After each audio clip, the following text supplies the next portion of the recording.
In this video we have a late model Radiogram, and it's actually Hanimex, which is I think the only reason I grabbed this, and I don't think I had any BSR turntables at the time, so I probably thought it was only cheap, had the cord cut off, parts only type of thing.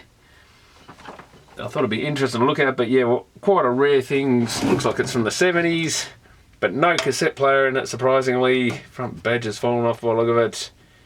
IC PLL circuit, phase lock loop. Yeah, FM AM, FM-AM/FM stereo home system, or home entertainment system. So it does have FM stereo, it's got integrated circuits, so pretty sure this is maybe even mid-70s or something, maybe even late 70s. What is it? HRG 7818, and made in Taiwan. So definitely that sort of era. Maybe it could even be getting into the 80s, to be honest. It's starting to wonder looking at it, but yeah, the more I look at it, the more I almost think with this, if it's Taiwanese and it's got the MDF back on it, surely they didn't make it that late, but they might have done. But it's the kind of thing people in the 70s still wanted. More a 70s thing, because you normally wouldn't care too much about audio cassette in the 70s so much, but by the 80s it'd be pretty rare anyone bought one without a cassette. But maybe people, Hanimex were somewhat budget, maybe people wanted a budget option and they only had LPs and radio to listen to. Maybe it's kind of like if you wanted almost a boom box but with record player rather than cassette for the rumpus room or something. That'd be the sort of market, but I can't imagine they were a big seller. But we'll get rid of this lid, which is thankfully still in pretty good condition. That'd almost be worth something for some other turntable if it would fit them. It's got a few scratches on it, but that sort of dust cover might be the most valuable part of the whole thing, really. Not the prettiest looking one, but this looks to be seized up by the feel of it. What a surprise. Yeah, this is the, I think even that arm. Yeah, this is all plastic, I think. Yeah, it flexes quite a bit. I could be wrong, but I'm pretty sure that's a plastic arm. I think they're all plastic on those. That's probably still a bit of metal. Assuming that's still, I can see some rust. And yeah, plastic platter, so it would have been one of the last BSRs probably ever made as well. Still made in Britain, so it shows even the Taiwanese didn't get into turntable manufacturing. Obviously BSR had this market pretty well tied up to themselves. Can we get that out of there? Everything's seized up on this, I think. But it is a record changer still. 7, 10 and 12, so 10 I think was only the old 78. It does have a 78 setting, so it really was, I guess that's another thing it would have been useful for people back then that decided they want to listen to their 78s again. Do we even have a stylus? No, unfortunately that's missing. SC12M is the cartridge by the look of it, but I'm sure you could still get a BSR one. That actually could give it some value, I guess. The fact it's still got 78, and that's weird having 78 on such a late one too. But these changer type were always kind of the older style. They did have, like my dad's old one, better quality belt drive turntables for people that actually wanted to listen to records a bit more seriously. This thing is seized up, I think. A bit of the old RP7 I think on this, and that's going to put oily mess everywhere, but that's what you got to do. And we may have to rock that back and forwards a bit and stuff. We'll let that settle down for a bit and work its way in. I guess this has got RCA outputs for the speakers.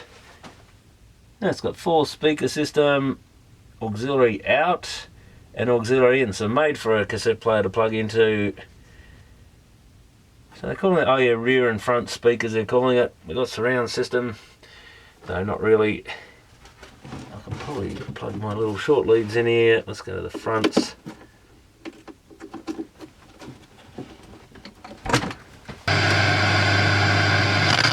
Ugh.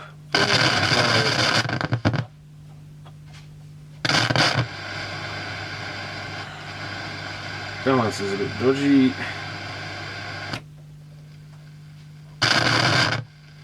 AM.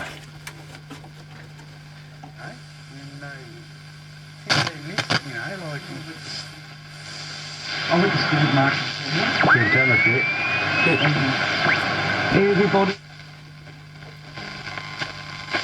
Values of our state.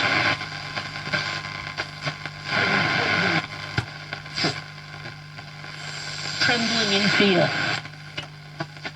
Now we get it when they go to. Well, it picks up pretty well.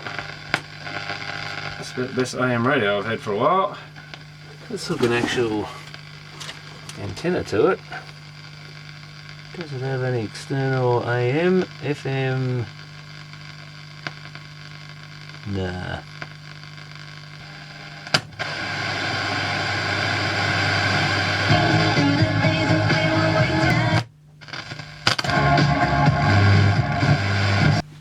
The stereo light seems pretty reluctant to come on the FM. AM picks up quite well. But we definitely got to give that volume a clean. And yeah, hopefully none of this is on at the moment. It's on the off mode because it's... Let's see if it makes a noise. Oh, I can't even move it from off to on. Is there something locking that? Shouldn't be. That thing is seized big time, I think. Yeah, I can barely even get that to lift up properly. So we can't turn it on, and we can change speeds at least. Well, is that because this is jammed up? I'm not sure, shouldn't be, but it's possible this mech won't work because it's in the wrong position or something. Don't think it normally locks you out. Yeah, I think if you take the back off you don't really see much, so you may... Looks like it's screwed into the wood. Normally with these, just be careful the turntable doesn't drop right out. That's your pretty standard setup. That holds the chassis and the front panel on.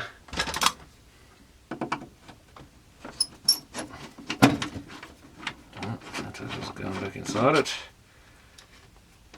Yeah, these are a common design with these metal little square things with 4 prongs on the corners. Oops. Little bent up bits to bite into the wood, I guess to stop them spinning, or maybe to stop the chassis moving once they're clamped into place. They tend to have a little bit of movement. Probably is more to keep the chassis in place, I guess. Because they have larger holes because they don't always line up the easiest. Even though probably these sort of Asian made things are pretty precision. By this sort of era. And yeah, use a bit of plywood for the cabinet. And your MDF back. And plastic front. Yeah, it's starting to come out. And I'm probably going to have to remove actually the power transformer, I think, separate. Because I've put a terminal block on the back to get this power cord on, but I think that'll stay in there. Oh no, the power transformer's coming with it. The back. Oh, we might have to loosen the back. Is that on a separate, there's a couple of separate screws, so we do have to loosen off and drag forward the socket assembly by the look of it. Now that doesn't seem to be undoing. Oh, it's lifting up a bit. No, that one's coming fine. Other screw's a bit tight, and if it's cross-threaded or something, yeah, it'll probably come.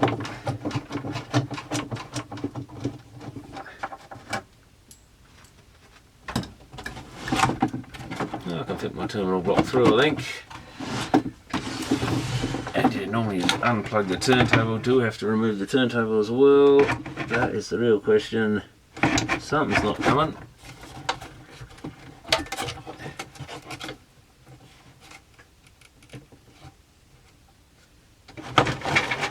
Okay, that's enough to slide things. Because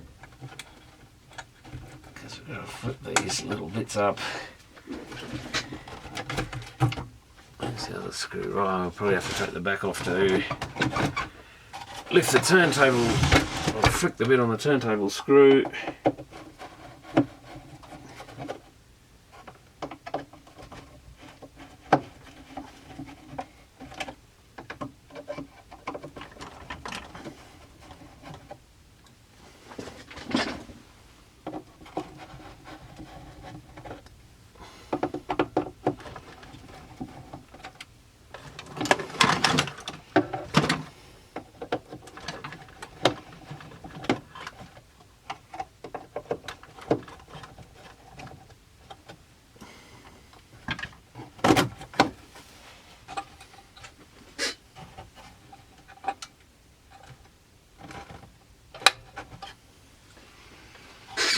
Okay, we should lift this out now. Hopefully. Yeah, they're pretty tight, those screw mounts by the look of it. Very tight holes on them. Oh, now it's made the bit flick over again. Something weird going on with this thing. It's almost tearing up the wood a bit, I think. Someone didn't make the hole real good. Oh, it's got like a thing to slide out. And now this one's gone back in and it won't come out. Man, they made their holes a bit too tight. Wow, that is the tightest turntable I've ever tried to remove. Is this plugged in? We got...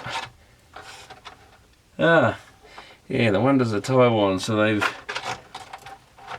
put a couple of those twistings, they will unscrew and you can't do them. We better unplug it, make sure it's unplugged, but we've got no way of unplugging the... I've got to unsolder the signal cable.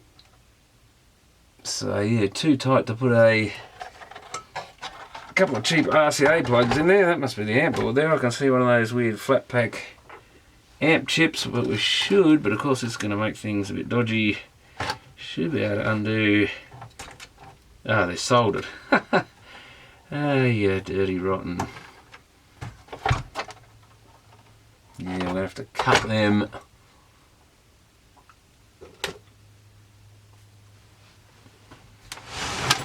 So yeah, definitely at the low end of the scale, this thing.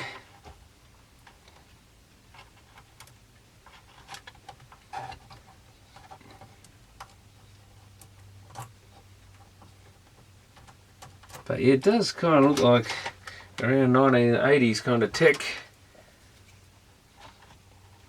Well, where do these cables go? Back to this terminal block here, I guess.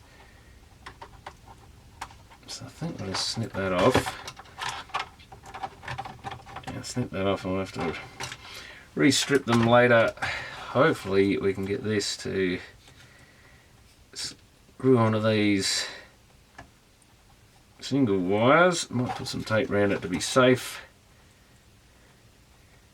Yeah, they screw on pretty well. I don't think they're going to come off. But let's tape it up just so we don't have 240 volts flapping around in the breeze. And you know, potentially some wire could poke into there or something. So let's just seal them up a bit.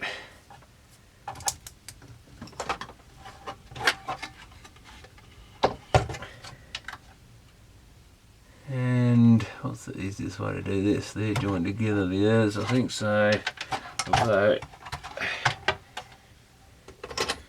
so the whites are on the outers. Are these going to come off easily? Oh, they do, thankfully.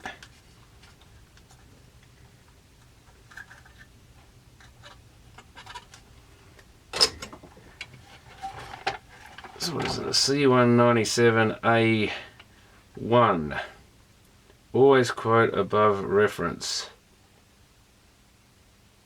Switch rating 1 amp. Made in Great Britain. Doesn't really tell you when it was made there. 240 volt motor. I wonder whether they supplied the motors on them or whether the Taiwanese put their own on afterwards.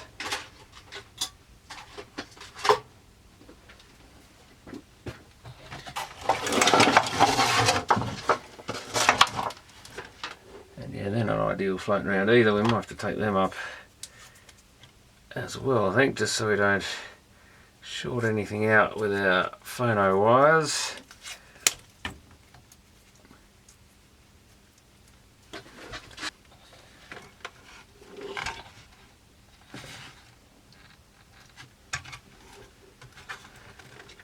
So what have we got in this thing? We've got, who knows what I see under that heatsink.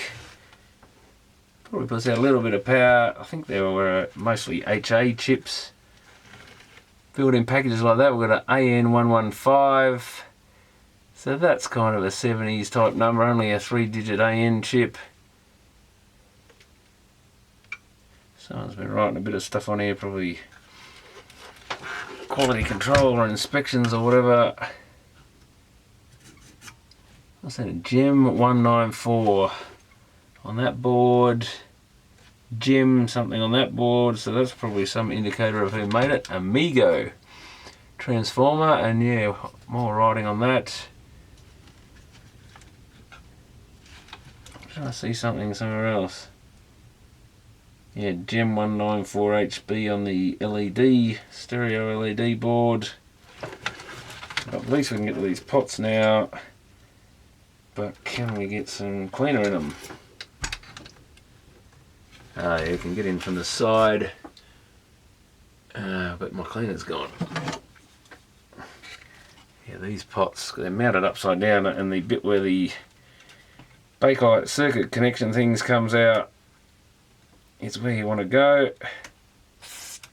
And you best get them from above here because they're upside down pots.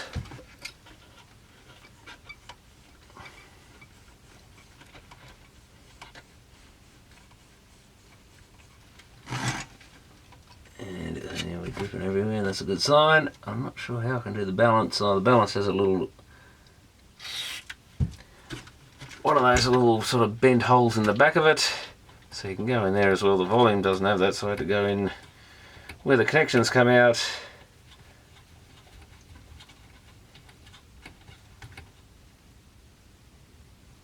Looks like another Mitsumi electric tuning capacitor there, probably made in Japan.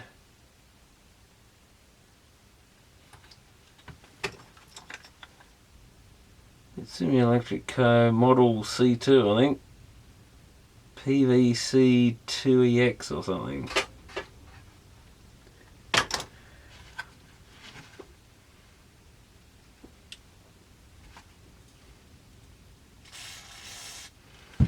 Maybe give our mode selector switch a clean.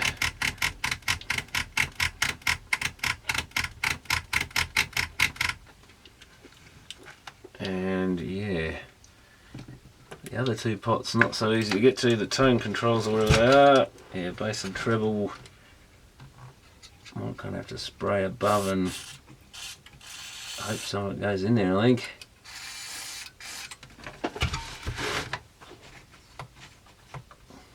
Don't think they were too bad.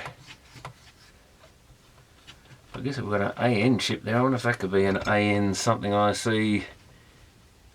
Almost tempted to pull it apart and have a look.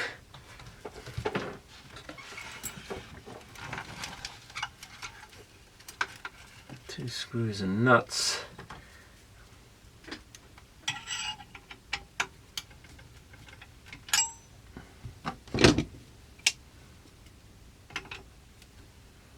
Probably should check to see if that cap's charged up or not. A giant capacitor. Sounds like your typical sort of Taiwanese type brand. Oh, what have we got here? We've got to take that bracket off as well, I think. That's a bit of an oddball design. And a Telecon or two capacitor as well. Oh, I see, that just takes a separate bit off, so they've got a bunch of, whoops.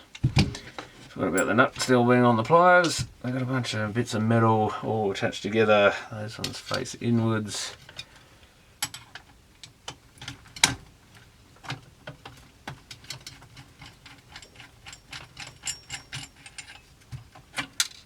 That is an AN. Yeah, I just remember the AN chips like that. Did something, washer or something just drop off? Got an AN7174 Matsushita. No heatsink paste on it, which is interesting. Yeah, none at all. So they probably weren't expecting it to get too super hot. Not great practice to not put paste on there.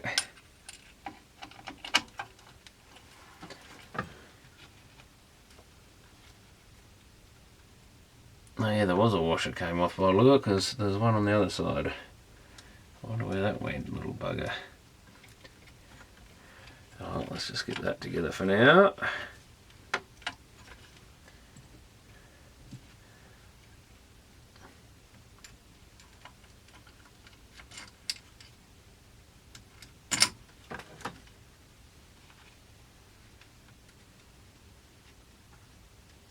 Yep, I actually bothered to put a shake-proof washer on there. One of those little split ones.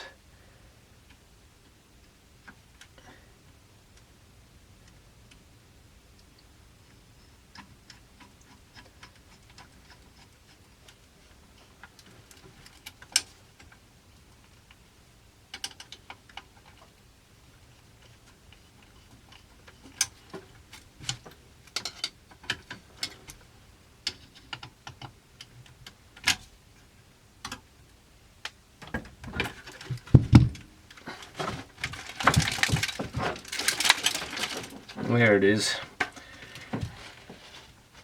Amazing how much shaking it takes to get them out sometimes, so it's always best to get it because it's guaranteed to fall out and short something out immediately if you leave it in there, even though you can't get it when you want it.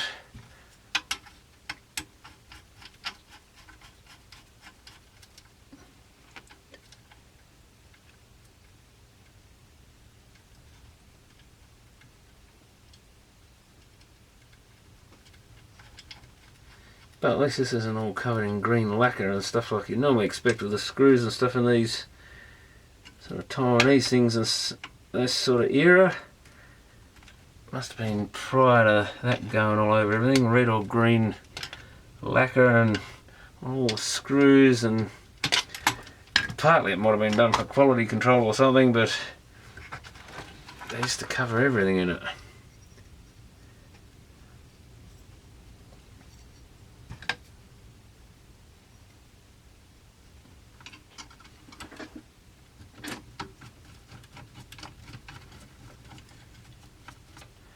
I guess that's just a bracket to hold it kind of still, so if it gets dropped or bounced around in transit or whatever, it doesn't look like anything special in the way of radios, but the national radios always seem to pick up pretty well, so maybe it's something to do with these Matsushita chips is why they're good, because that just looks like any old basic radio, but it seems to pick up better than most. I've got a normal little short antenna rod. But that should at least get the sound on this part working again.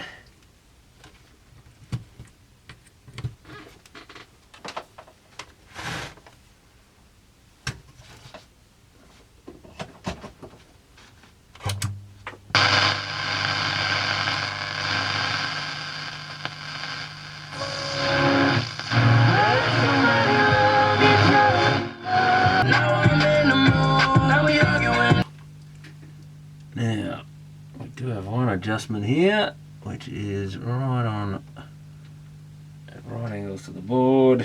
There we go. Whatever that pot is there, that got the stereo light back up just with a slight tweak. I'm going to put a bit of oil on a cotton bud and just try not to get any on the dial cord. Get a bit in that tuning bit there.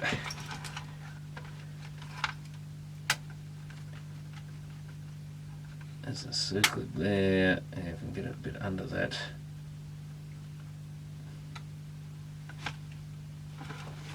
Hopefully that'll run down in there a bit. It's not really tight, but why not to give it a bit of a lube. Oh, that definitely feels better. Don't think it's going to fix our clicking noise, but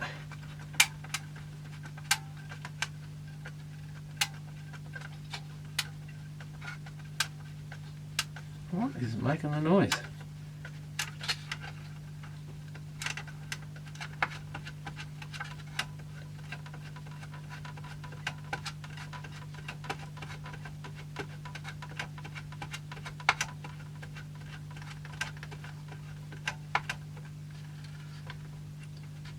Yeah, I don't know with all these little plastic bits.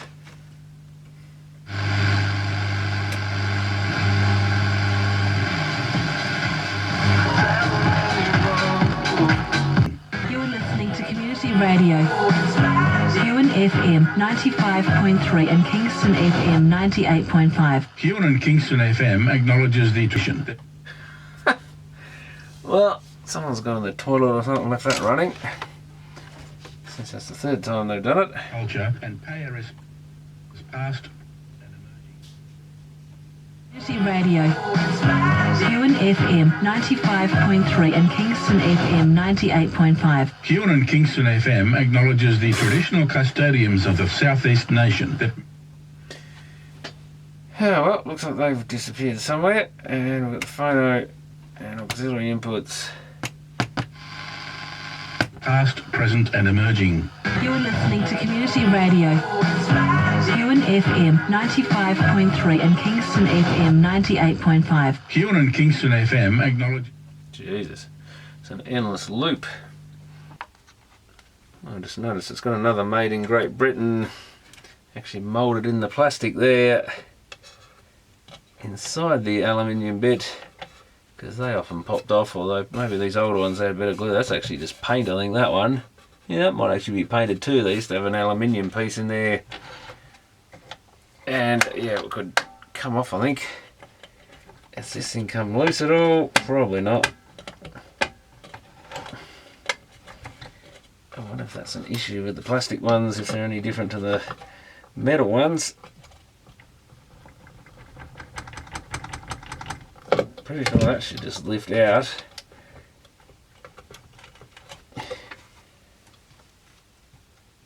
I guess one thing we can do is get access to that from underneath it. Ah, does that one come out? Yeah, it just sits on a pin there by the look of it.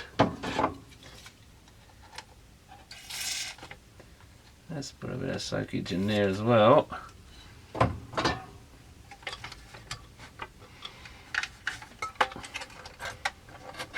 These arms are a pain. I don't know why they didn't make them detachable or something.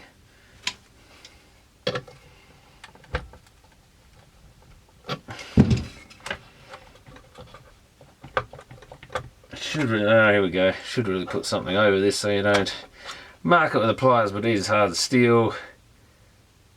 And this one's rusted and horrible anyway. But yeah, ideally put some tape or something over that. That bit works. This bit should do something as well. Oh, there we go. Oh yeah, that's what the record sits on. Or the stack sits on there. That little bit, and then it moves out, drops one, stops the next one falling. But at least we got that bit off. I think this we're going to have to rock it forward, back and forwards a bit. It looks like it does have a metal collar thing there between, or where the plastic bit attaches to the metal bit. There is metal inside lining the whole of the plastic bit. I know these can be rather hard to get off.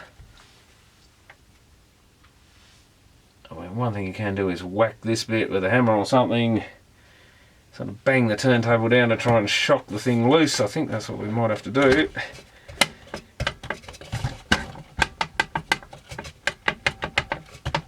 I don't really like pressing on these plastic things like that because it may do some damage. They're pretty solid, I think, but they're getting old now.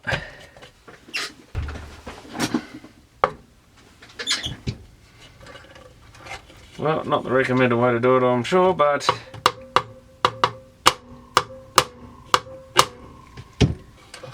can we shock that loose?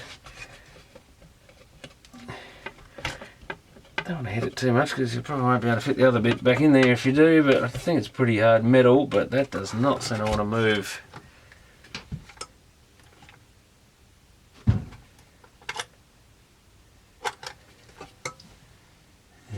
goes up in there. Kind of need to prise this up a bit.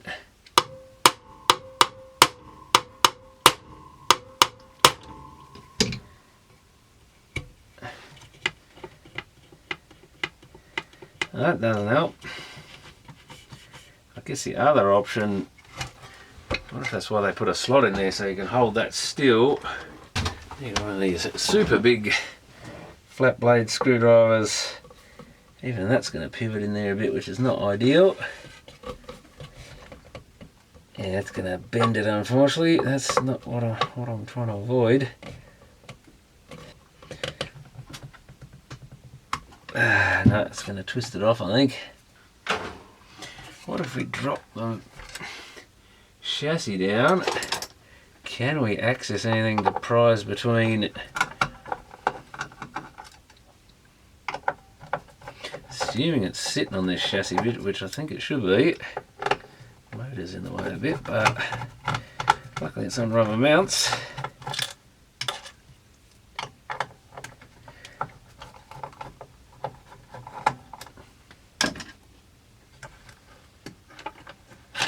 Got a big gear there. Nothing's really lifting though. Oh, there's another. No. Ah, mount there.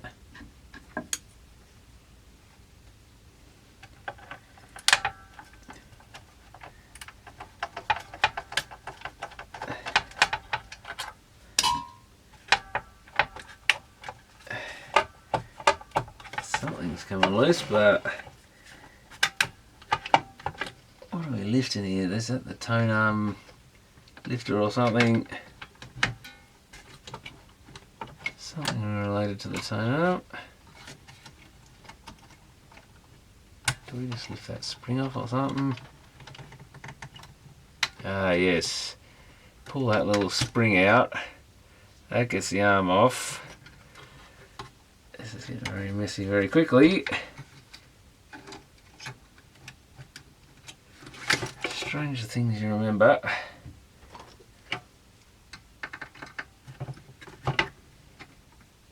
Does this actually unscrew or not? Yes. That should release the mech a bit.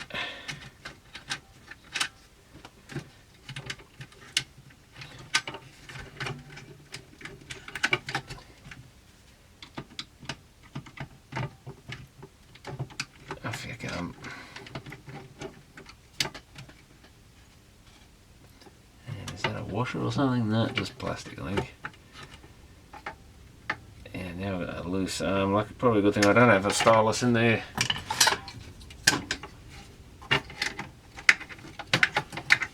Have to be a bit careful with that, but that's why I buy an old one to practice on. Yeah, still not really lifting, is it? Even though that thing's now loose. Because we've got more bits here. That should slide up that bit. I think the main problem is we're still stuck. Oh, I think we can just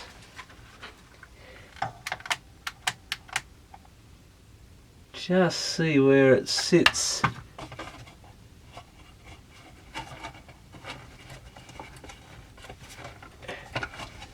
Possibly we can prise. I'm not even sure it's the right bit to prise, but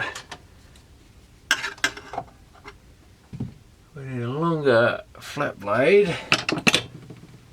And I think that one's been cut off, so it's not as pointy as it should be.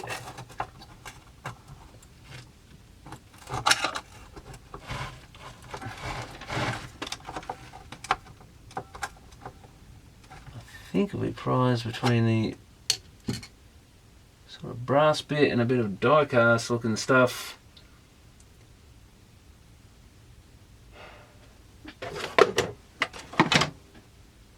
Yeah, no, these are probably pointy enough. But there's a washer or something in there. Might just have to gently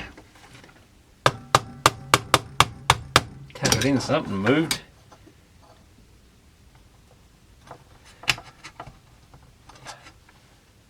Am I doing the right thing? I'm not even sure. Am I pushing the whole Could be the whole piece coming. Or maybe that's what we need to do. I think I'm going to end up wrecking this poor thing. Yeah, I think that's the bit that it's stuck, that it sits on, not the actual... I think I can see the bit that the turntable is actually attached to, the bit that this arm goes in, and that sits on the brass. Is that actually a bearing, or meant to be a bearing? I guess all I can really do is maybe just prise this and just hope we don't separate plastic from metal or break the plastic. I can see some oil or something moving around there. There's something going on with the liquid that I put in there. That's actually prising a bit better where it should be, or under that rim. I think just best thing is to work your way around, try and get under that rim a bit and just, yeah, there's definitely some stuff squeezing out. That's why it's crazy. If that's moving that much, you'd think it'd pop off.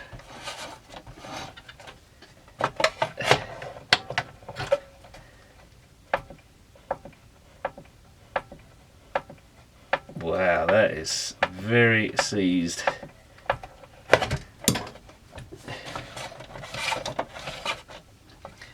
Shame it's so big, otherwise you could probably soak it in petrol or something, which might work, I don't know. People have all sorts of things to get things loose when they're seized like this. We're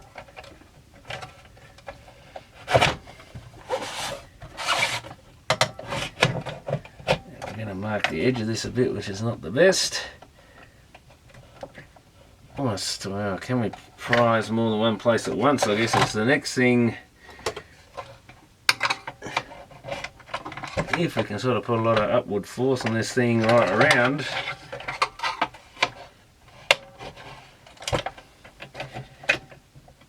Maybe if we even just leave it sitting there like that with a bunch of screwdrivers jammed under it, maybe we can get something to happen.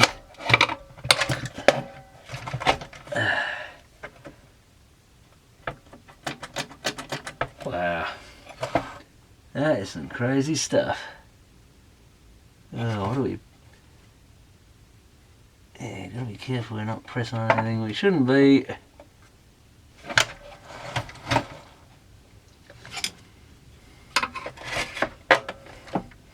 At least get that under there.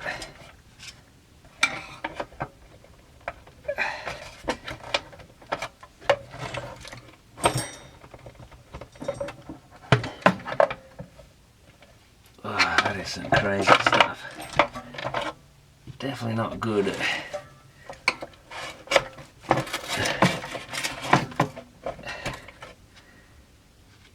Well, we're getting a bit of a gap there, but still nothing wants to let go. Shouldn't leave this against here, but what do I do?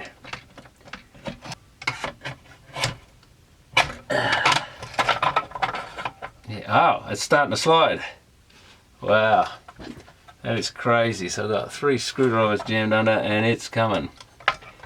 It's often the case that you just got to get the force all the way around. My God, that thing is tight. It's certainly not going to come out unscathed, but I think we've got it loose. We can have some little bits of damage to the edge of this thing. And it's moving without moving the other bit, I think. Come on. Jeez, that is tight. That is insanely tight. But yeah, I do get a feeling now that I think of it that I did break one once upon a time, but more just to prove that I could get it off. There we go. My God. Yes, that's like aluminium. And that's why it's seized up. The grease has probably corroded into it. It's just, yeah, some horrible yellow paste on there. That's got like a coating in it. There, it doesn't look that smooth. And there's a ridge of something there, just worse than I expected. Oh, I see, so there's a washer bit at the bottom here. That's what's seized up. Oh, I've got to get this gear out to even get to it. But yeah, it's got some sort of washer and brass bit under that. Wow.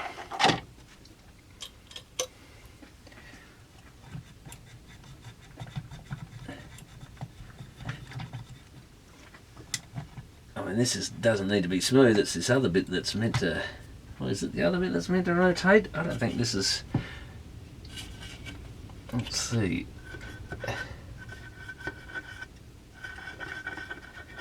I'm guessing that's... Yeah, got some muck there. And what do we do to clean that bit off? It's got a kind of lip or something, but it actually looks rough. I'm not sure that should have a rough surface on it like that. Oh no, it's actually just this. Oh, I see what they've done. Oh, okay. So there's a bit of bearing at the top and a bit of bearing at the bottom. This middle bit is where they've just, I was going to say, it looks like machining marks. They've actually cut the metal out so it doesn't have as much surface to run on. So it's just the top and bottom bits it runs on. Oh, that's a relief. So it's just this. So it's only really got friction with one little band here and one band at the bottom, and that still wouldn't let go. That is some crazy stuff here. That grease isn't coming off in a hurry.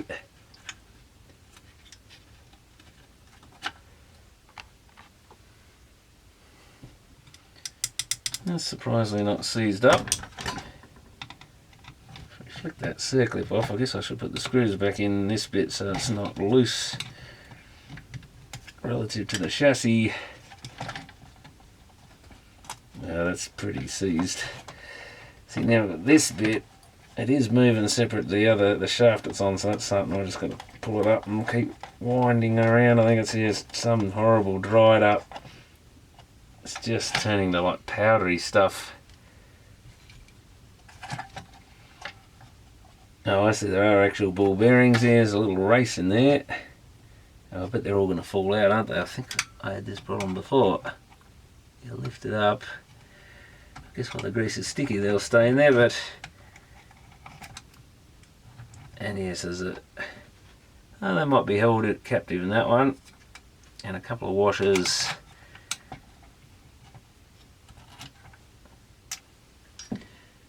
So that's what I was trying to prise from the outside. It turns out that was the right thing to prise, so that might have helped a little bit. I did kind of tap a screwdriver in there a bit. Probably didn't do the bearings the best, but I did manage to push that slightly upwards, I think. And there's some other like plastic washer or something here. Everything wants cleaning of all the old grease. And try and get that surface clean.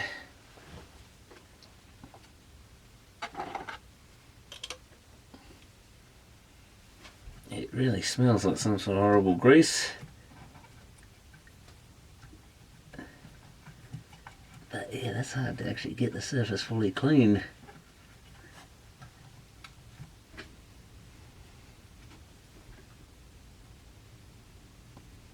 Okay, let's get the worst of that cleaned off.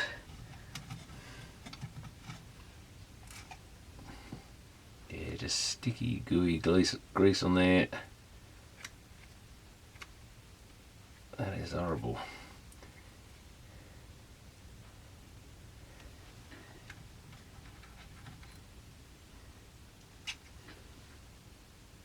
But it's always the problem with these things is you don't know how to get them apart until you've got one apart. But at least in hindsight it looks like just you've got to prise it up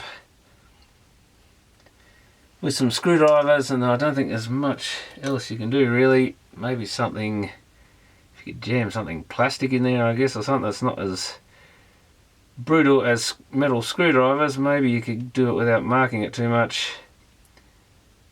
And that was actually filled in with grease on the top. Oh yeah, look at that. Oh, so the ball bearings are sort of sitting in some grease there. I don't think they actually come out with a bit of luck, but that was packed with grease in there.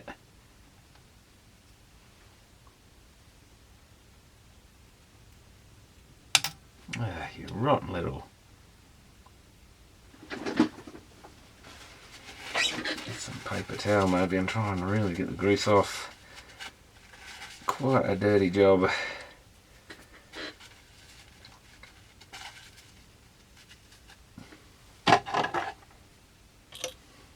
But yeah, now that I think about it, I think these plastic ones were a bit of trouble like that. If they got let go this far, they were difficult to get apart. Not that I had a lot to do with them, but I am fairly certain I actually broke one once trying to do the same thing. I'd probably, like I say, if it was something I wasn't worried about, I'd probably just forced it and didn't care. Whatever was the quickest way to do it.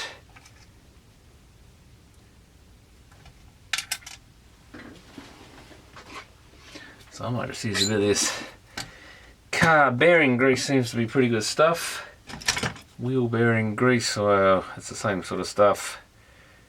Ball joints, CV joints, earth moving bucket pins and bushes. So it isn't actually wheel bearing grease. I do have another tub of wheel bearing grease somewhere. This must be slightly different stuff. And this is where it's going to get messy. I'll coat that bottom end.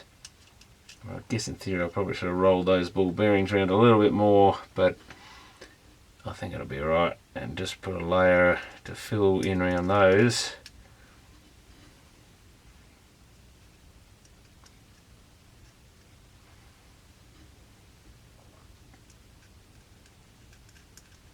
And this is probably a lot better formulation, this modern grease, than the old stuff, so hopefully it lasts a lot longer.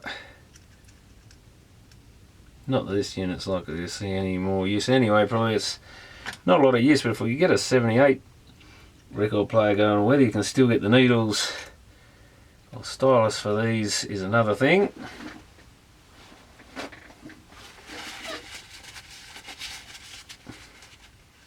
Oh, actually we want that grease, don't we, because we want to put a good coating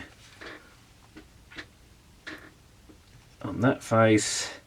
Doesn't really matter if it gets all down the middle bit there as well, probably better if it does, so there's plenty of grease in there on the mating surfaces.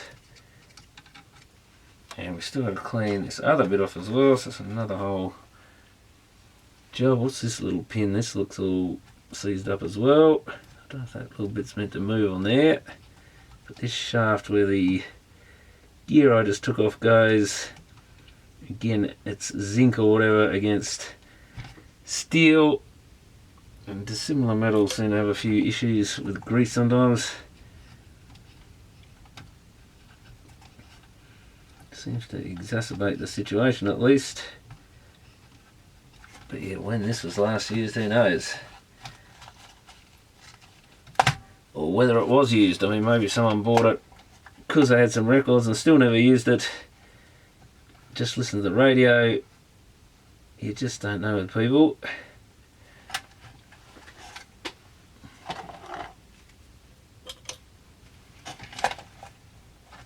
Oh, so that's meant to slide in there. I don't think that turns, so that's something. But it does slide along this. You think that would turn if it slides along there. Is it a separate piece? Very hard to tell for sure. Probably should be careful because that face might go on something. It's up a bit, almost looks like a roller of some sort. What does it actually do? Oh, it rolls round in here. Oh, because that would be a roller then, I reckon. Oh, grease actually isn't too bad. Some bits aren't so good.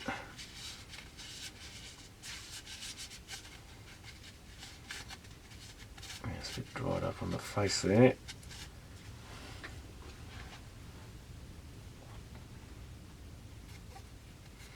So another small job that on a useless piece of old gear that's going to take ages to fix. Oh, we've got to clean this hole out because that's where all that dried up grease is. At least it's coming out, I think. And around that face.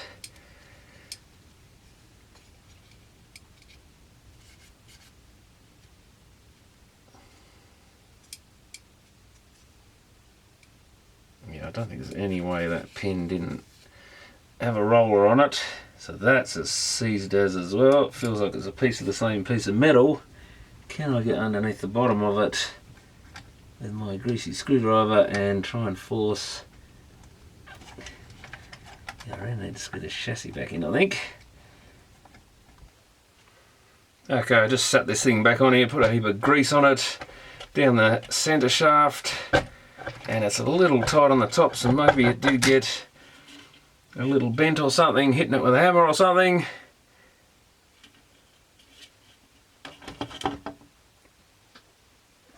And I did just sit that back on. Yeah, I really can't tell if that roller there is meant to be loose, but it's permanently welded on there now. I gave this a quick spin by hand and it seems to run fine. So I think I'm just going to lube the inside of that and forget about that little thing there. It looks like it's been pushed on and then the shaft actually like pushed down and spread out by something pointed, kind of riveted on there. I would think it would have turned originally, but it seems to run freely when I wind this by hand, even with no grease in there. So I think we'll just leave it that alone, lube both faces of this little channel that it runs in, and probably the gear itself, I guess, or the little pulley thing there, if it was a pulley once.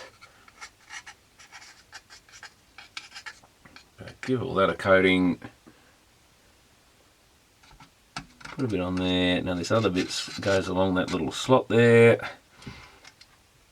as it moves around. So might as well lube that a bit as well. We've got to do the centre of this thing.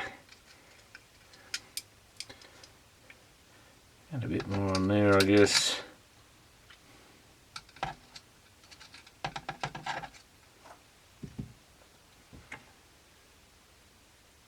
There's a pin thing on there, I'm not sure what that does. As long as we get that bit into the groove is all we really have to worry about, I think. Somewhere around there maybe. There we go, once that drops down. I don't think there's anything else to align. But that runs nice and smoothly.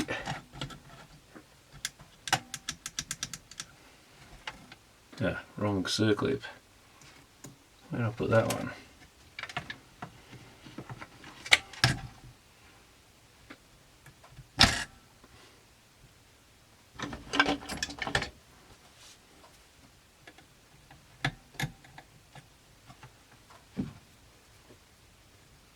Get rid of that excess grease.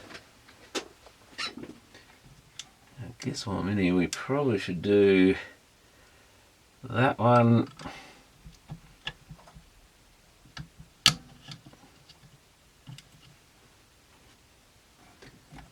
Feels fine, but is that a little separate brass bit or is that as part of it? Let's just do that a bit. I guess these two bits are meant to slide against each other. We can probably, not really. So I got a small amount of play. I might just put a little bit of grease in there.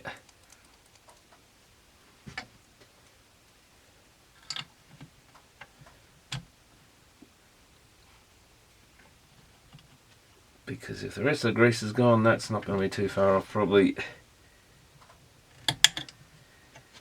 And I guess the other thing, the idler's absolutely fine. I don't think they actually had any grease on those. Motor runs nicely. But now I put my greasy fingers on there, we better give that a bit of a clean. And it's got some black rubber on it.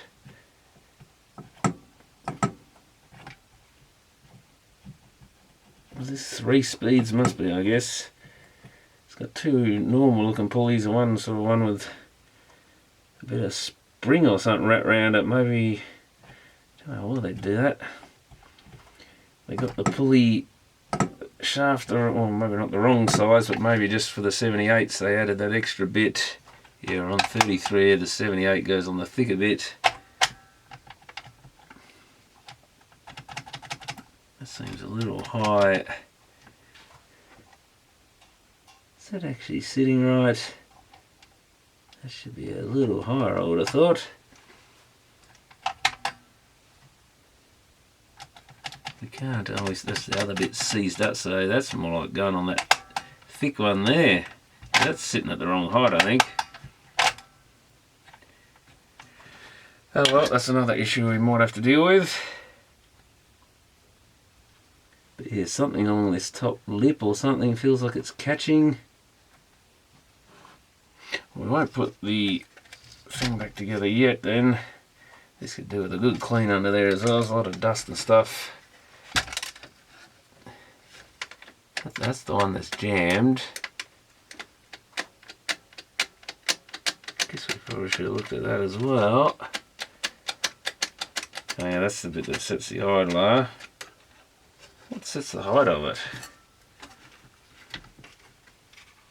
Oh, I see. It's this bit of a plastic cam gear type setup here.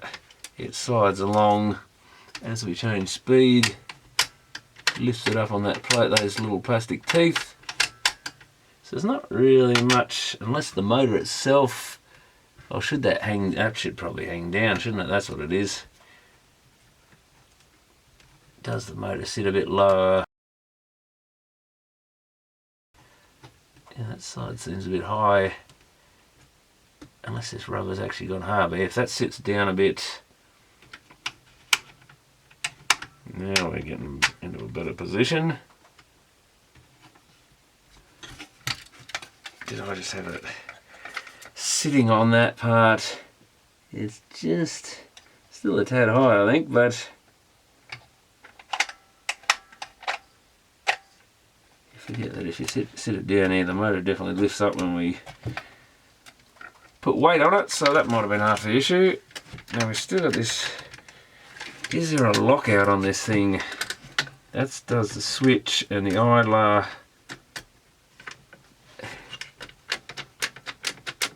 So it's this piece here, I think's our issue.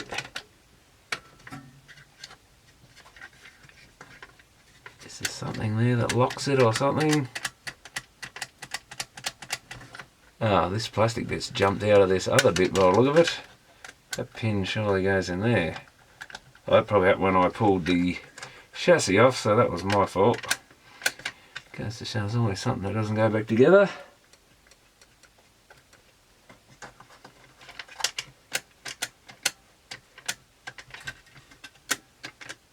If that comes up, there's a something there.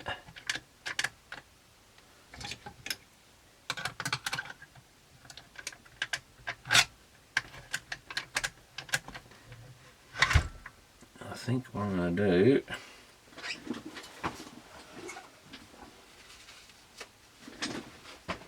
see if we can pop that bit off.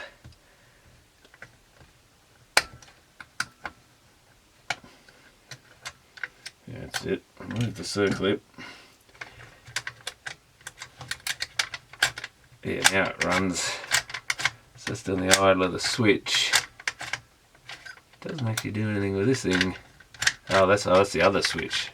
Oh, so that's just a switch lever. So it's definitely this bit that's well and truly seized. We might have to take this whole piece off again. Oh, that comes out.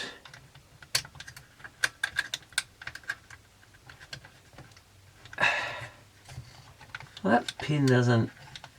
Oh, is it meant to move? Is that pin meant to slide? This thing sits on that pin.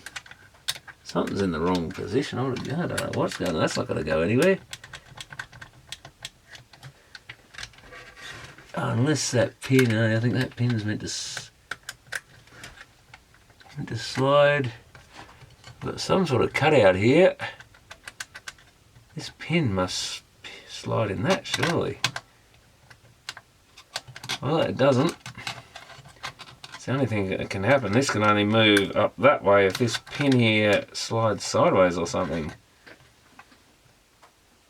Okay, let's try and take this circlip out of here.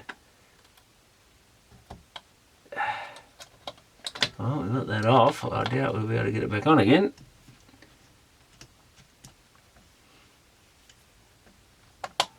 Okay, let's loosen that off. It still does not move. That black thing is blocking it, I think. Is this black thing stuck on or something? There's a black washer-like thing. Is that actually stuck to the face of this or something weird? Hey, we got it. It was. This black washer thing stuck by grease. Makes you wonder if this thing ever did get used the day after it came out of the store. Ah, there we go. God. Still rather tight, but that's rather impressive that a washer stuck on that hard. This grease makes a very good glue.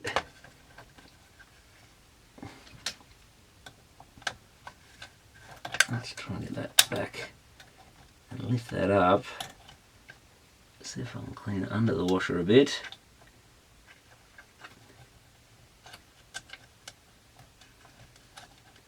It's an amazingly good glue.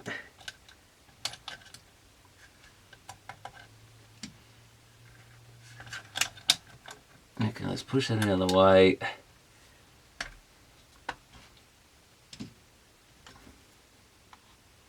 And get some grease on that thing.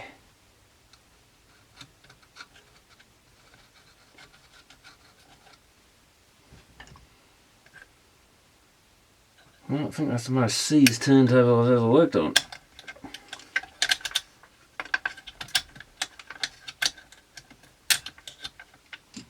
Now, the $1,000,000 thing is, can we get the circlip back on there? I think you probably can with a bit of work.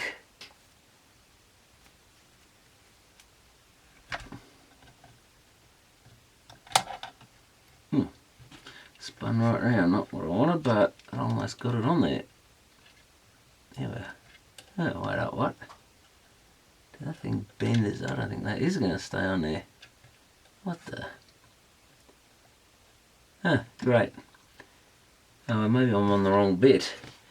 Looks like it's got 2 slots in it. That one it just slides on. Oh yeah, it's a thinner hole. What can I say? It went right on. Ha, gotcha. Now we're in business. Well, if I could get that thing to come back.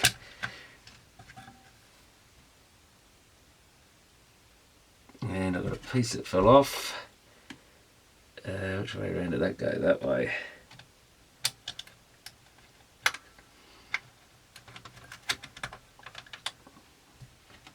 I think we're safe to put that back on there, complete with circlip.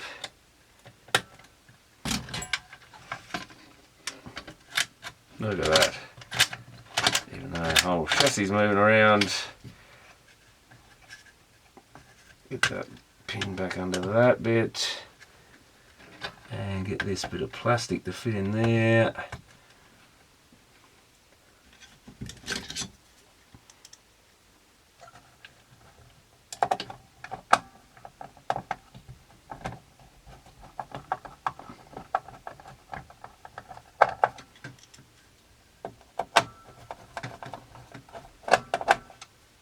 There's one screw hiding over there.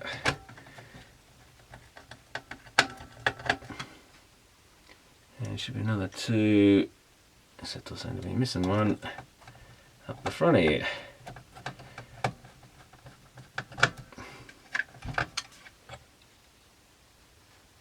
Where's the other one gone? I've got one great big screw. Geez, was that part of this? Oh, maybe did that go in the plastic bit? I don't know. Yeah, it didn't feel like that one was really long enough, so I think that was a screw in the middle. I've got a longer one for the plastic.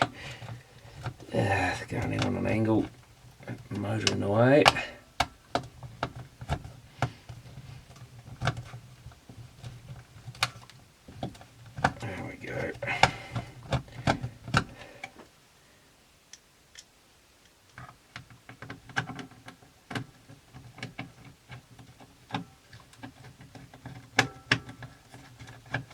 seems to go alright. That's got a bit of a weird, it's a posi drive, of course. That's one the screwdriver doesn't like it a lot. Okay, so we get the bit with the flat-sided bit, so the end of it sits on the end of that adjustment. And then it looks like that bit's meant to go up inside this bit. So what that spring is for? Or is it just press against that plastic? And we've got the spring, got this spring bit here. To release the arm, you've got to pull that spring out and slide it up. And we'll probably have to put that back to get it back on again. So we're going to put this piece on top of this adjuster thing. Guess we can wind a bit of pressure back on that now. Get it something like the original setting. Tighten that off.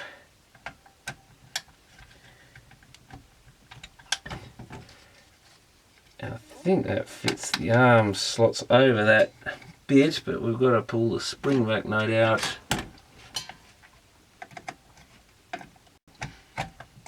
Like that.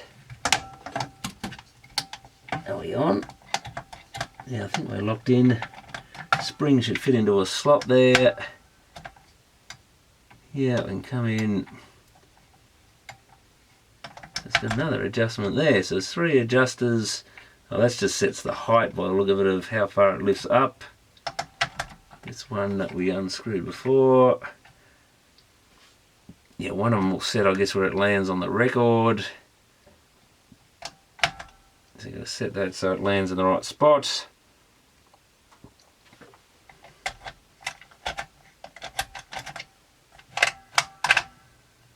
That's working. And auto, I think we might be in working order again, hopefully.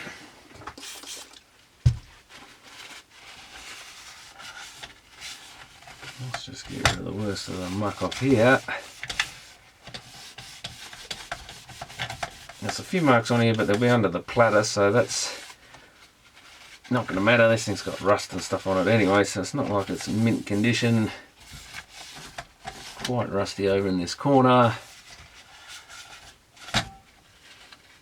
I'll take the worst of the dirt off there. Now I probably need to clean the idler in case I've got oily stuff on that.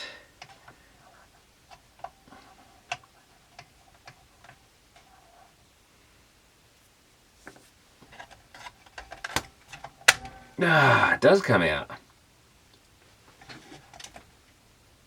Yeah, so they do actually pull off if you pull hard enough, but this is not going where it should. Well, I think we'll leave that off for now because they are nothing but trouble. Not sure it's meant to pull out, but it did. Let's have a look. Yeah, that's where we've got a few marks. Nothing too major, but not ideal. And a few scrape marks on the inner surface. And yeah, I did mark that a little bit where I tried wedging it. But you don't have much choice of these things when they get that stuck.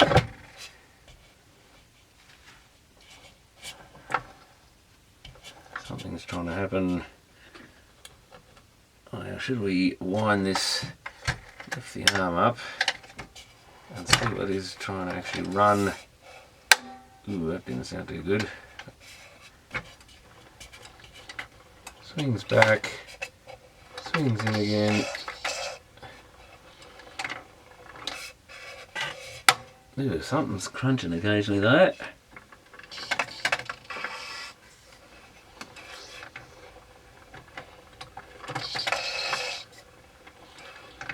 A bit of wobble in the platter. That's roughly what it should do. I think when they're in some mode they just keep stay in changer mode. And we haven't put the changer arm back in there, so that does affect something.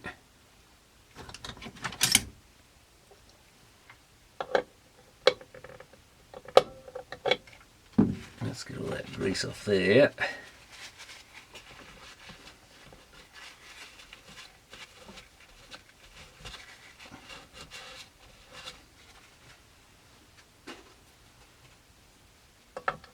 Hopefully that still goes in there. That's where it's set. There's a little locating pin in that slot.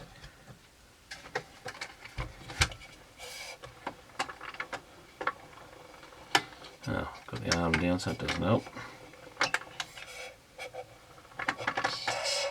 I hope that's on the 7-inch, and it is. Let's try 12-inch. Yeah, a little far out. Although then again, does a 12-inch hang over that much? Probably not. 10-inch. I was probably a bit late changing that. Yeah, maybe that's it.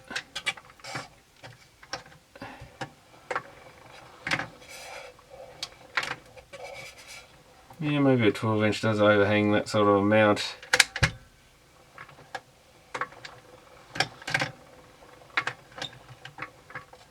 Yeah, that's probably about a 7.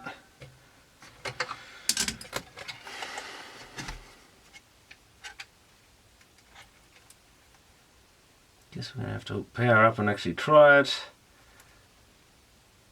Other grease here seems to be alright. Ideally you'd pull the whole thing apart. But I think it's mostly going. Now, can I get this arm back on? I don't know what I did to this arm, but it seems to be... I swear that's moved right around too far. Let's fire the thing up and see if it does anything. Well, at least it rotates. Faster. Very fast. Yeah, I've got a bit of wobble in the platter. That might have been like that before, or me prizing on it may have done that.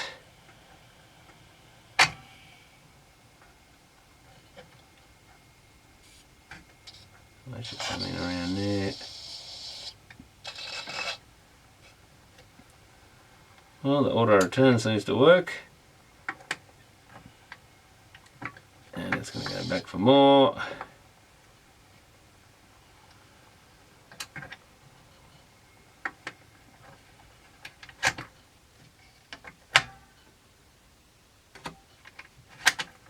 Let's try auto. Should work by the look of things. Just lifting. Going back a bit weird, but yeah, looks like that works.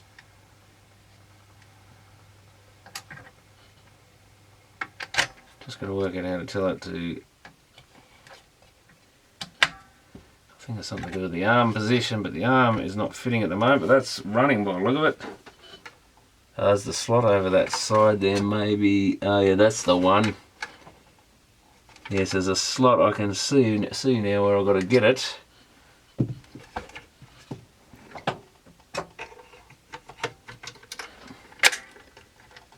But I assume we've got to lift this mech up again to get it there.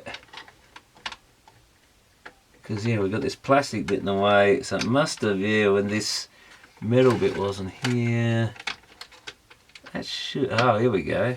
Oh, that's all we had to do. I think we're just going to take this out. Ah, that's all it is. Once you see it. Ah, we got it. Yeah, that's it. Ah, so you just had to spin it around there. Once you can see the thing, it makes all the difference.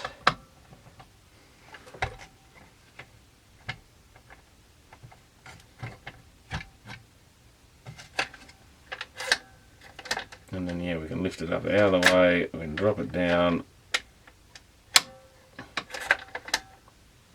Oh good, that's got that back in place.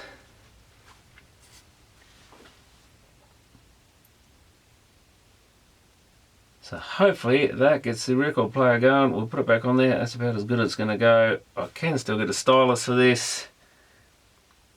So I might even get one. Looks like Wagner at least have got one, and there's possibly a couple on eBay. Most of them seem to be like dual LP, which is what I remember a lot of them having in them. Probably for people that never use 78s, you might as well buy a dual LP stylus or needle for it. And then you can just, when one side wears out, you just flip it over to the other one. Would have made a lot more sense than having a 78 one that you never used. and probably end up throwing away unused. But they looks like the 78 versions are still available.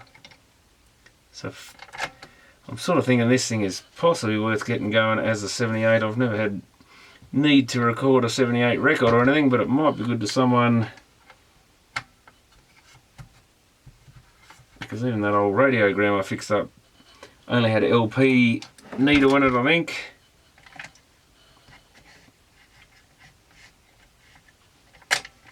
So it'd be nice to have something that can actually play a proper 78 record. There's plenty of them around, but usually in poor condition at the tip shops and stuff. I bought a few just for the artwork on them. I like the paper sleeves they come in, which have a lot of advertising for electronics companies like Decca and HMV and stuff, and Philips, which are kind of interesting, but even those are mostly in poor condition.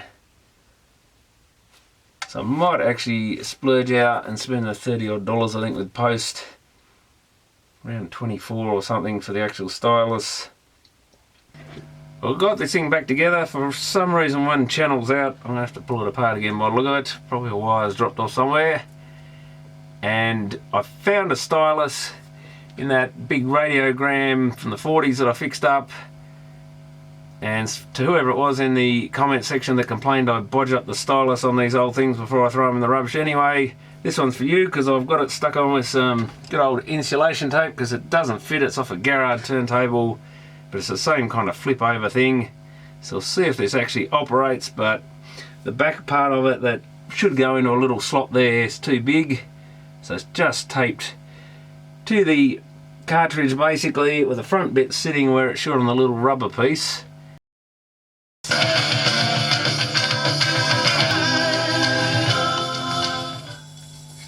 Yeah, well, it doesn't look the best. This record's pretty rough, so that doesn't help.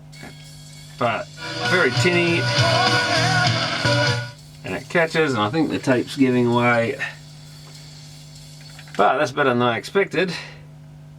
Oh, like I say, it's literally just a piece of tape on there. So yeah, this back part of it is meant to go into a slot there and hold it properly. Doesn't fit, so just yeah, use some not very good quality cheap insulation tape. But it turns out that one actually did have a 78 flip over. I thought it was just LP for some reason, but it goes to show that one actually will play 78s. But this thing is going. I guess I'm going to have to quickly pop this turntable off again, though it's wired up now, so it's not going to come completely off without unwiring it again, and see why one channel isn't working. But I think we can go in from the back. Of course, I screwed everything back together, never a good idea with these things. And I did put a new power cord on it, so at least we fixed that issue. But yeah, I thought it's worth at least playing a little bit on this. I think I'll still buy a proper stylus for it next time I do an order.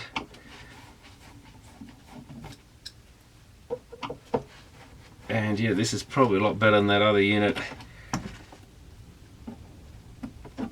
And even has auxiliary out, which hopefully puts line level turntable out, so it does that conversion. Oh yeah, we've got a pink wire off on the back connector. So all that fiddling around, it's pretty standard of what can happen in these things.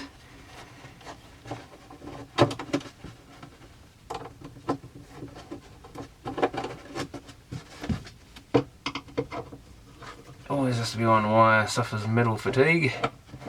Well, we don't know if it's been apart before sometime, which would have helped it on its way. But at least I only have to pull the minimal part of this apart. So I've got to work out, yeah, that white one's just about to come off as well.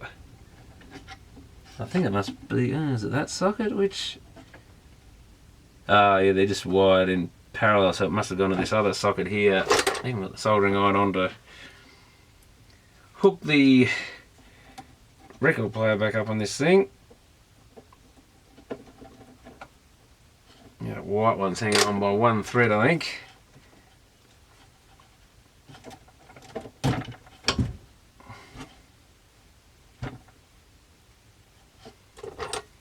I wonder why just those two wires. That one's probably about to go as well. I think Taiwanese wiring doesn't have a lot of strands in it.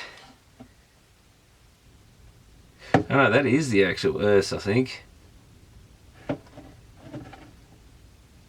Yeah, so that's all the earth wires, I think, coming loose on the speakers. They're all seemingly going off separately.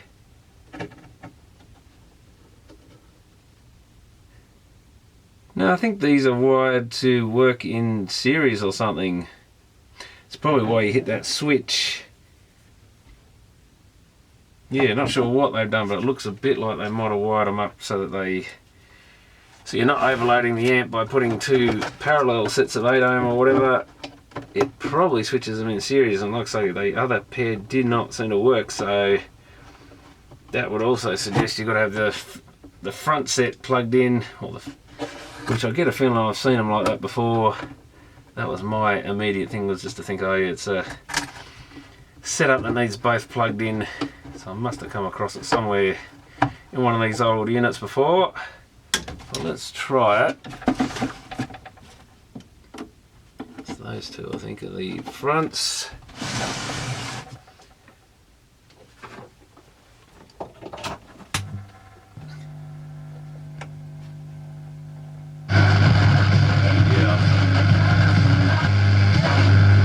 Somebody, if you imagine that you were stood on the moon looking up at the earth and the sky, the earth would be blocking the sun entirely. You will get no direct sunlight. But this would be a good way of getting 78s converted into line levels, so you could rip them to a computer or something, which is probably its highest value. So I think I'll get a new needle for it, and then I can use it for that if need be. At least I've got something with that functionality. And like I say, unlike, well, I think that it was only that radiogram was only mono anyway, which half the old 78s probably are from the factory anyway, but still, at least we've got a stereo setup here with line out. I think the highest use of this thing is just to keep it as for transferring 78s, ripping them to MP3 or something like that.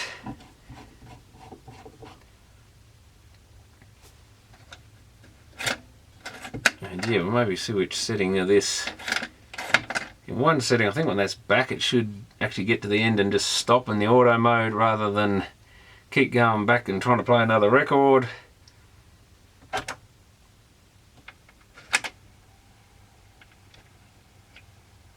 Oh, let's go to off. So that locks that in place. If we go on auto, but can we keep that up? Yeah, now it's squeaking, of course.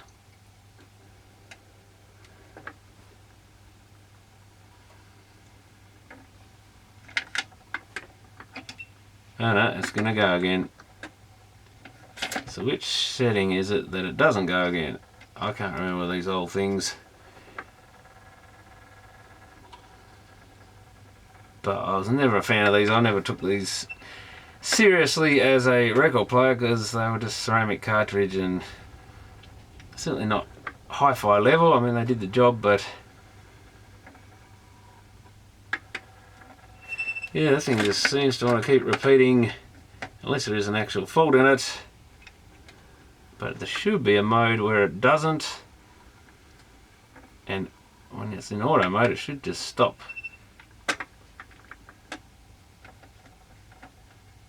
And I thought that was it, because you only put that in, I think, when it's got to press down on the record pile basically. So it's sprung, and I think as each one clicks in it pushes it down. So it's not relying, well, if you've got the top record, of course you can't rely on the weight of other records. No, I don't think I've seen that thing. That should spring at the same time, shouldn't it? I haven't took much notice though. Oh yeah, that comes in. Next record should have fallen down. That goes for so long. I guess the other records, because they're sitting up here on top of this other bit. Oh yeah, that holds them, I think. And then the next one I guess we'll find out. Let's go in. This top bit must release at some point. Bottom came in. Oh, is that... Not sure how that works, or does that sit up all the time? I don't know what stops the whole stack of records dropping if there's multiple on there.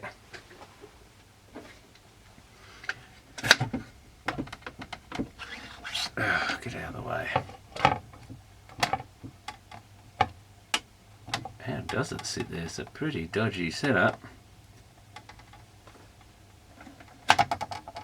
Oh yeah, that actually holds the record flat.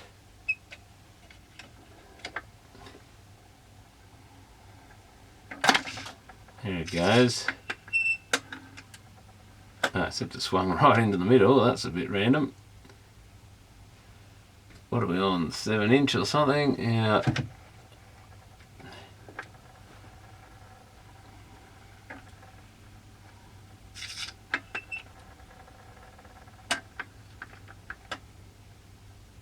That's not even far enough out for a 12", so maybe that needs adjusting as well. But yeah, there should be a way of mitigating this auto changer stuff. Let's hit auto again. Do we need to reset something? Or do we, is it when we take that thing out? Because I think some of these had a second spindle. Because that spindle definitely does something when you remove it.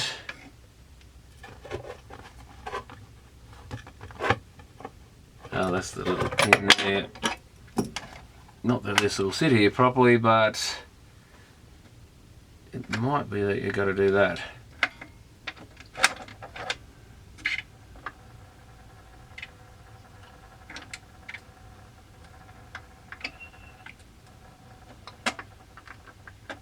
So we're playing.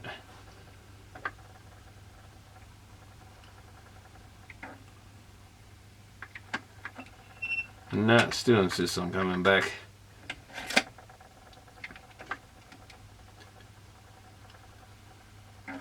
So I guess if we put a different spindle in there, that would press down maybe on the same thing. Although that thing is more to press this, I think. Yeah, not something I'm completely familiar with. Because I did fix I think the one I broke of these was probably to get a part out of it. Because I think occasionally you get a little old lady would be asking if you could fix her radiogram so she could play her old records again. So I probably had one that I needed the idler out of or something because you couldn't get them anymore or something like that. And it was one of those jobs when you're fixing someone's TV or something, they'd ask you, can you have a look at this thing? And who's going to refuse a dear old lady who wants something fixed that most people wouldn't even touch? So that's about the only time I fix these things, but I'm not that familiar with their full operation as far as the automatic bit. I don't think I've ever seen an instruction book for one of these. I guess I should have a look online and see if someone's got the instructions that actually tell you how they're meant to alternate between auto changer and just normal single use. But maybe that auto only does just start it and not actually switch off afterwards, but you would think that is the idea of it. But someone on here might know what the story is. That's as far as we'll go with this thing for the moment. It's running. We've got our 2 channels back again, just a loose wire there, or broken wire.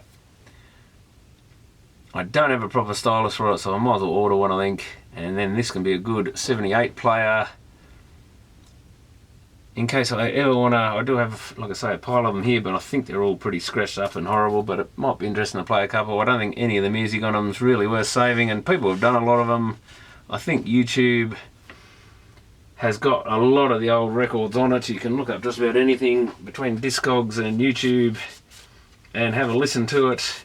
So there's pretty much 0 point buying some beaten up old 78 record, even though people like to carry on about, oh, they're all valuable and collectible, and maybe if you've got a super rare one in mint condition or someone who's popular or was popular, but most of the music on them's pretty antiquated now and not the best quality. So maybe some people like still to listen to that sort of stuff, but I reckon a lot of the people that grew up with that stuff have passed away by now. So I'm not sure they're really worth doing anything with. I'm not sure when they stopped making it, probably in the 50s or something. They went to these micro groove records. I don't think 78s were around for all that long, and it's mostly seems to be 30s or 40s type music. So I'm probably wasting my money doing that, but at least I've got the option there. With all these old formats, it's nice to have something that actually plays them. Someone's got to keep a few of these machines going, I guess, but that's about all this thing's good for, because it's not really worth anything as a second-hand unit. I don't think you can get, if you want to play just normal micro groove records, there's much better stuff out there. If you want a radio, there's probably better stuff out there and more compact. But this thing would actually put out a bit of volume, I would think. So it's certainly a better amplifier in it than most of these things, so it's not a total low-end unit. A lot of these are, you know, basically a boombox in a bigger wooden case with a turntable strapped on top. But the electronics, the amp, everything, pretty much boombox level. Some are a bit better quality than a boombox, but not a lot. But a lot of them are only a few watts a channel. So at least it's got a pretty powerful amp in it if it's actually a dual 14 watt, which has surprised me. But with that amount of heatsink and stuff, it's definitely bigger than the usual one, much bigger than the usual one. In fact, like I said, a lot of them had the little flat pack things or a few discrete transistors that maybe did 5 watts of reasonable sound and just distortion above that sort of thing. But I think it was worth getting the thing going. I'm kind of glad I saved it. It was certainly an interesting one trying to get this thing going. I don't think you'd find a more seized up turntable than that one. So at least I worked out a way of actually resurrecting it, even if it wasn't the perfect job. And I'm sure some people are going to be really upset about forcing it like that, but you've really got no choice with these things. And yeah, it's got a slight wobble in it, but it is plastic, so who knows if it was already like that. But I did prise it up a bit on one side at the beginning, more than the other. Maybe that bent it a bit. Shouldn't really, they're reasonably solid, but who knows, just being in the sun and stuff is enough to warp these ones. They are never great quality. And it may have had a bit of a hard life like that. I think I've actually seen these quite badly bent from the sun. If they're in a hot enough sort of room, they can warp a bit. But at least the thing is now going rather than just a piece of junk lying around the place. So we'll leave it at that, so thanks for watching.